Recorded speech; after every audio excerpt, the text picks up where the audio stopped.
Les membres du bureau de l'Assemblée nationale, composés du deuxième vice-président Christophe Mbosoko Diampouanga, représentant le président ad intérim Isaac Jean-Claude Chilumbaï Moussaou en mission de service, du rapporteur Jacques Thiolier Sengekeli, de la questeur Chimène Polipoli et de la questeur adjointe Grace Nehema, ont rendu un vibrant hommage ce jeudi 16 octobre 2025 à feu Patrice Kitebiki Bandvoul, député national et premier vice-président de la commission Ecofin et bonne gouvernance de la Chambre basse du Parlement. C'était au Palais du Peuple, en présence du représentant personnel du chef de l'État, le conseiller spécial en matière de sécurité et Bérande Kolongele. L'on a aussi noté la présence des membres du bureau de la Chambre haute du Parlement, du vice-premier ministre, ministre du budget Adolphe Muzito, représentant la chef du gouvernement Judith Suminwa Tuluka, du président honoraire de l'Assemblée nationale Vital Kamerhe.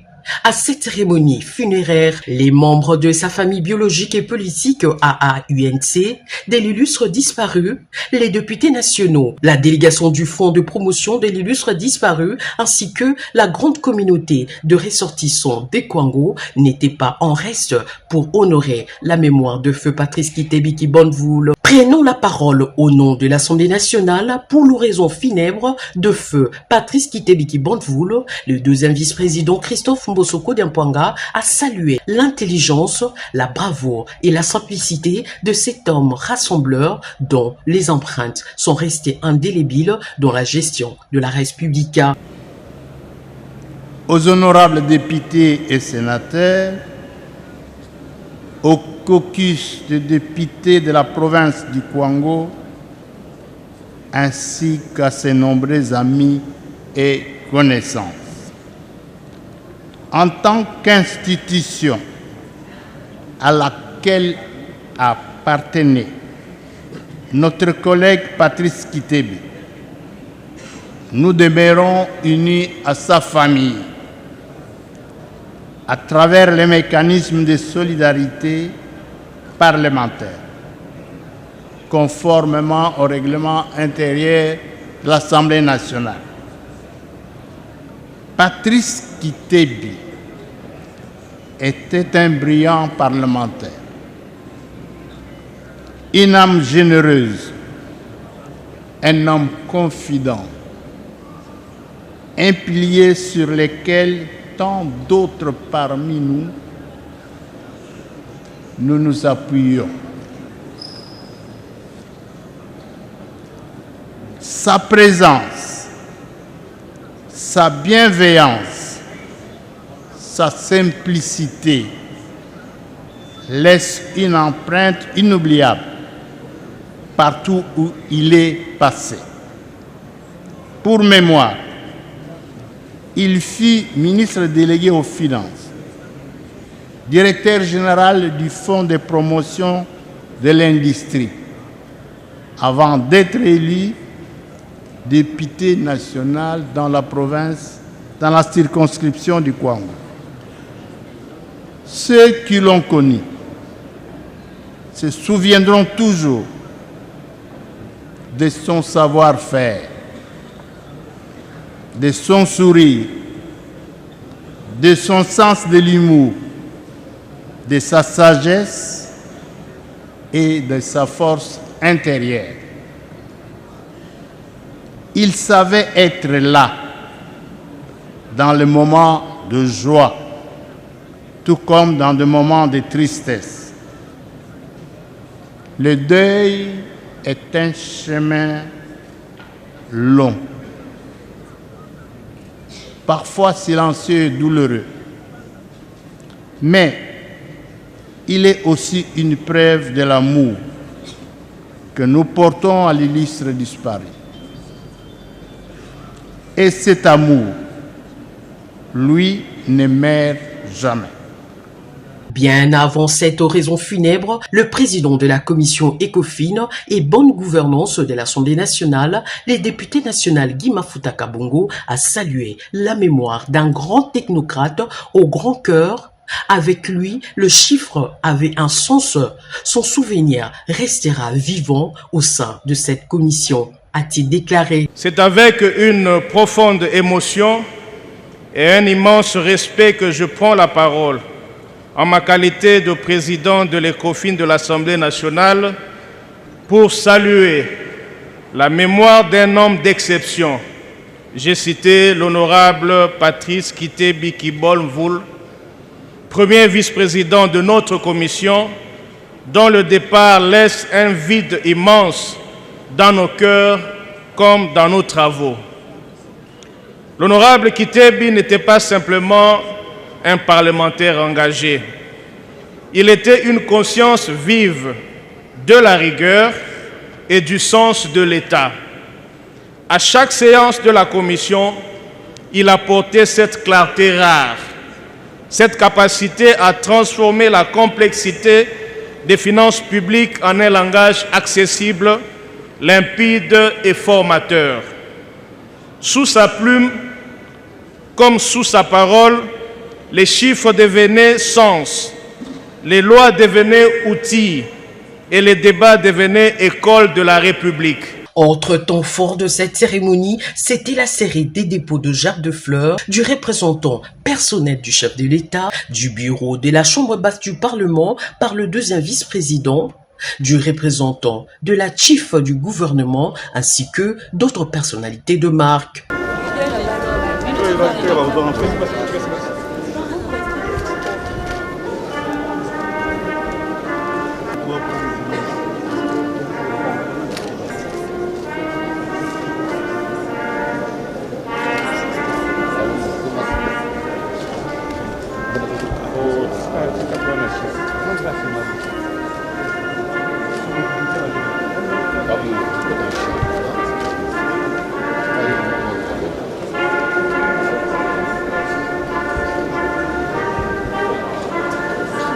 Né le 11 septembre 1954, Patrice Kité Biki-Bolmvoul a tiré sa révérence le 7 octobre 2025 au centre médical de Kinshasa. L'élu de Kinshasa s'est réuni ce jeudi 16 octobre à la nécropole entre terre et ciel. Ainsi s'achève le parcours sur terre de cette figure respectée de la scène sociopolitique et économique congolaise.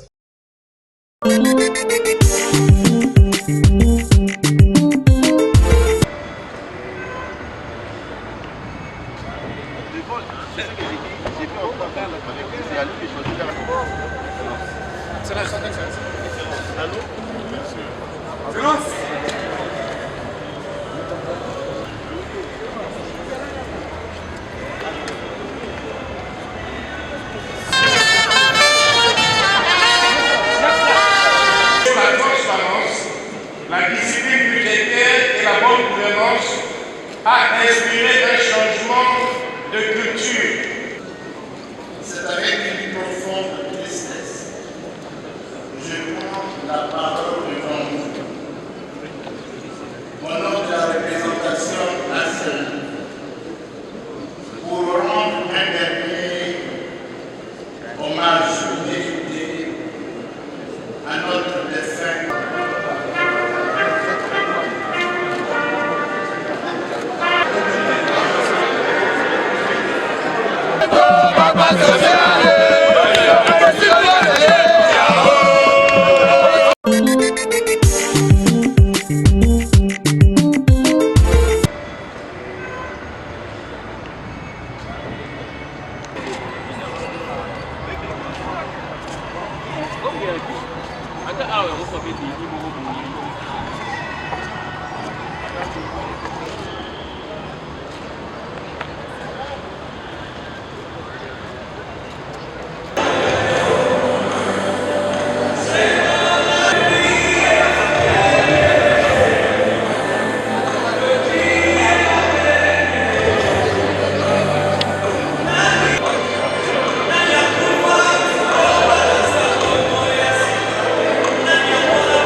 Bonjour honorable.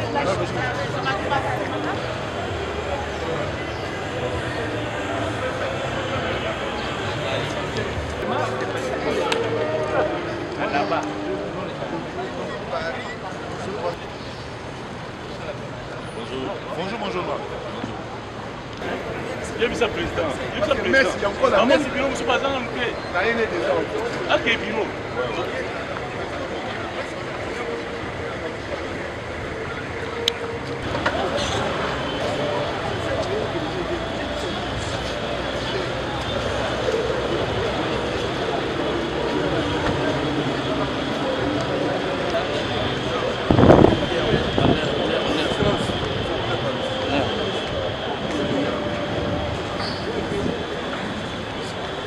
Silence.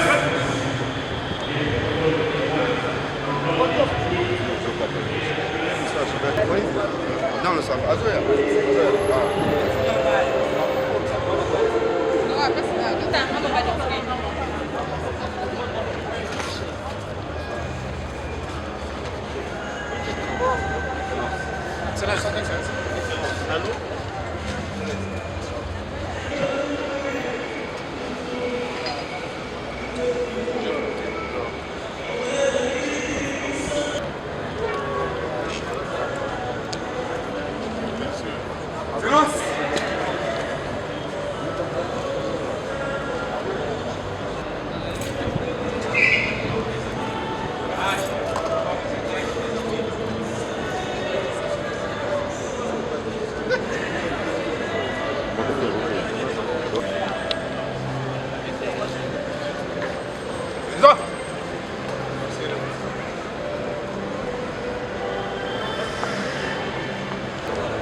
À sa famille biologique, à sa famille politique, pour qu'ensemble nous puissions lui rendre un dernier hommage mérité et digne de celui qui aura loyalement servi la République et la nation selon les programmes que voici.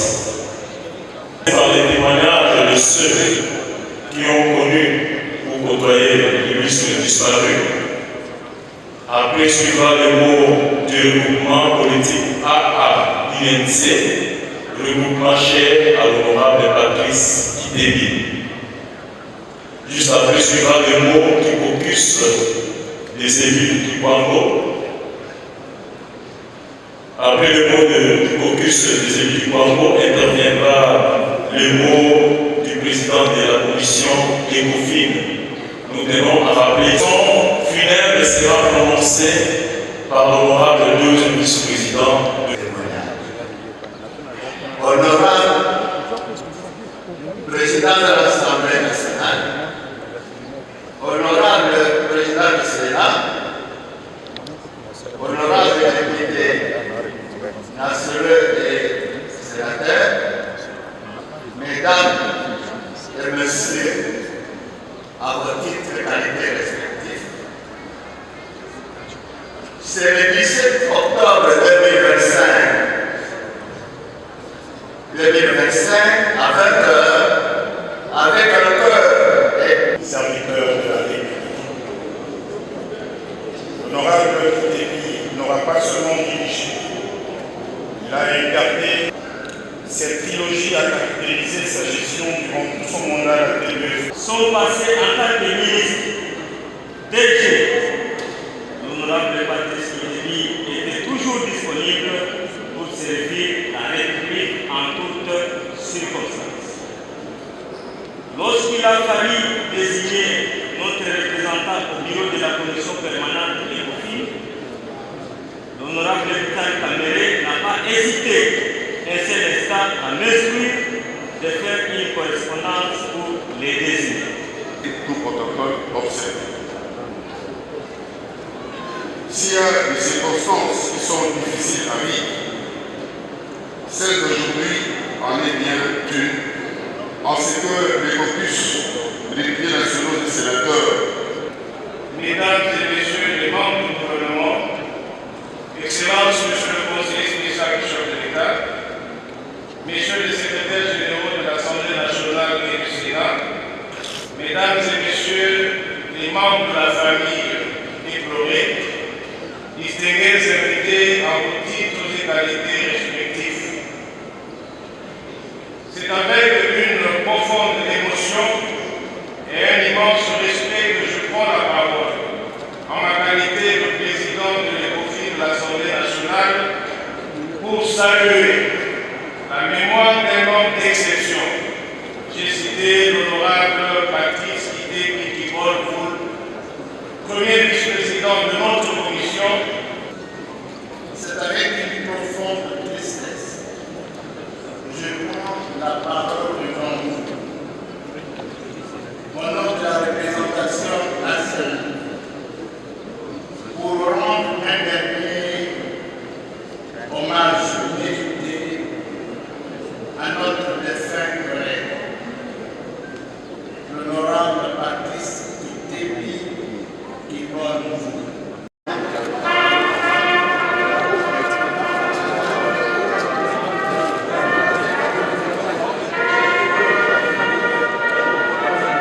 L'honorable Vital Kamere, président honoré de l'Assemblée nationale, se prépare.